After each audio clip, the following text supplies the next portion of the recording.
What is going on, everybody? Welcome back to the channel. Today we are here with the ninth of our um, Best Picture nominees review series. Today we have Killers of the Flower Moon, directed by Martin Scorsese. Now, this was supposed to be the last movie I reviewed, but Zone of Interest literally isn't available to watch, and it's not in a theater that's anywhere near mine, so I'm not going to be watching that for a bit. I'm sure I'll have it out though before the Oscars. Just wanted to preface that by saying that that's the reason why we're not talking about Zone of Interest today. Um, Killers of the Flower Moon is a movie about the massacres of the Osage people in Oklahoma around the 1920s and the money that the Hale family tries to gain from killing off all of these Osage people. So I want to talk about its negatives first because there isn't that many. The biggest flaw of this movie is the runtime. I maybe people are scoffing and saying, "Oh my God, Braden, I cannot believe you're talking about runtime. It's 3.5 hours. Of course, it's going to be a longer movie." Yes, but I don't think that that's acceptable. I think movies of long runtimes need to justify their runtime. And I don't like that movies have to do that, but I feel that needs to happen. So this is an issue that comes with any long movie that I've watched. I can only really name three off the top of my head. Endgame was 3 hours. Oppenheimer was 3 hours. Oh, I'm sorry, four. This movie, of course, and um, oh, and the Batman. Okay, there's a couple. There's a couple. The Batman, this movie, like I said before, and Zack Snyder's Justice League. I know that's a lot of superhero movies and one not superhero movie. I understand. Also, I think Wolf of Wall Street was near this time. I'm not 100% sure. All of these movies, and this is the longest, or I guess Zack Snyder's Justice League would have been the longest. Those movies don't really justify it. Like, when we talk about these long movies, it doesn't really justify it. The only reason why a movie like Zack Snyder's Justice League is a little bit better with its runtime is that it's broken up into parts. Literally, Zack Snyder puts it into parts so that way you can stop watching at any time. And this movie does not do so. In a world where everyone's attention span is literally a minute because of TikTok, it's very, very difficult to really justify a 3.5 hour long movie.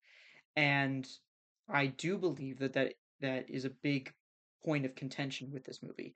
Now, the good news with the long runtime is that it's not dragging itself down during the runtime.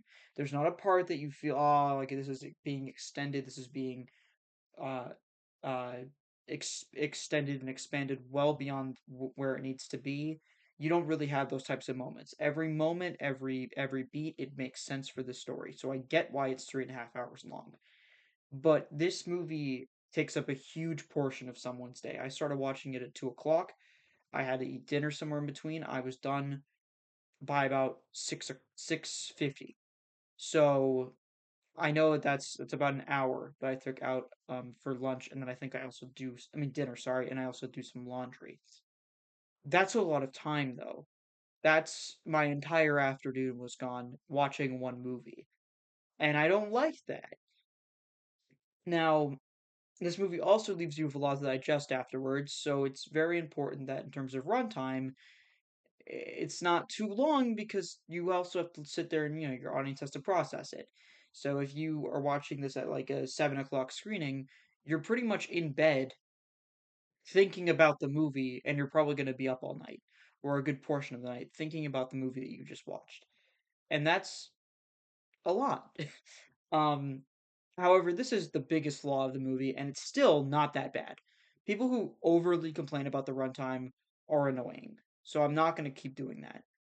Because the 3.5 hour runtime, I don't really care that movies do this. It's more of for a general audience thing. People are going to get turned off because they see a 3.5 hour movie, and you have to really recognize that.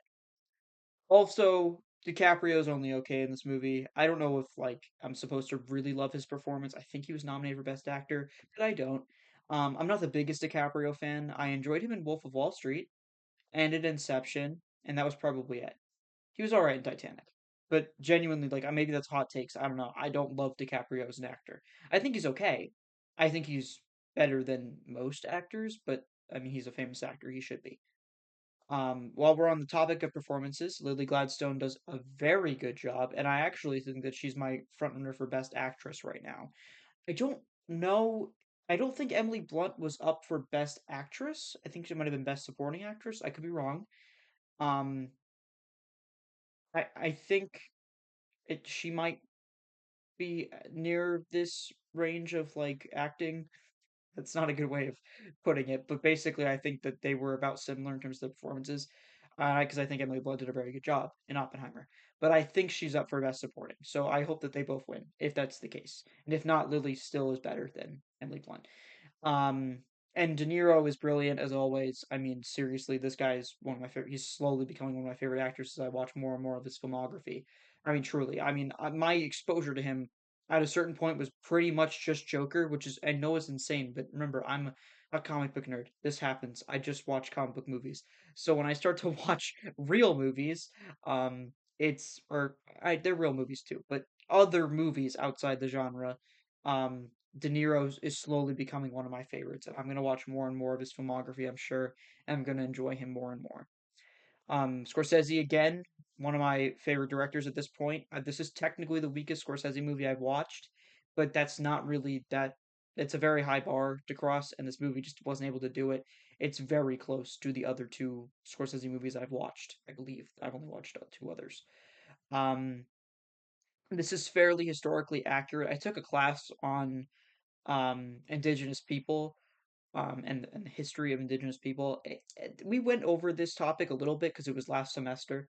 Um, I just know from what I read that it was done with the greatest of endorsements from the Osage people, um, and that it was truly done right. Like Scorsese really tried to make them involved in the production of the movie as well as consulting with them on the script, and that is something that I think filmmakers need to do a better job of in general when they're talking about different um, cultures that they're not specifically a part of that they want to help adapt and tell a big story. And I'm so happy that Scorsese did that. Um, like I said, he did a brilliant job in terms of directing. The movie has a very similar beat to most that I've seen from Scorsese. I don't believe that that's by coincidence. Obviously, directors have a certain style. This is Scorsese's style, but I'm telling you that sometimes it makes his movies a little predictable. Um, Not that that's always a bad thing, but I'm just kind of mentioning it because it's something that I thought of. It's another period piece. I know I've shit talked a lot of period pieces, but I'm here to tell you that I did enjoy it because this is also a period of time, or specifically a story that I am familiar with and I have an easier time digesting.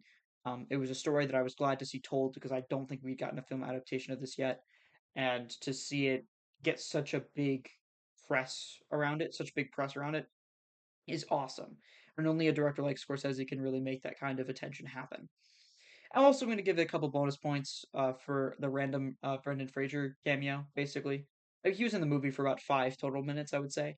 Um, just insane. So funny that he was just randomly in the movie. I didn't look up the cast, so I didn't know, but he's just there. That's all I have for the review. So the final score is going to be an 8.8 out of 10, which is still very phenomenal. It does deserve the Best Picture nomination, so I would change my original thing when I said it was a 9 out of 10, which the fresh threshold. I'm going to say 8.5 out of 10 is the threshold for Best Picture, because I think some of these deserve it, even though they're a little bit below that 9.0 threshold. Um, I remain to say that Maestro, and Poor Things, I don't think they deserve the Best Picture nomination. That's just my opinion. Um, but this one definitely does. And if it won, I would be happy. I think all of the movies that I've reviewed that aren't those two, I would be happy to see win. So this is a very good selection of movies. That's all I have for you guys. If you did enjoy the video, make sure to leave a like, comment down below, and subscribe. Comment down below your thoughts on Killers of the Flower Moon because you've probably seen it. It's a pretty popular one. Um, and that's it. I love you all. Peace.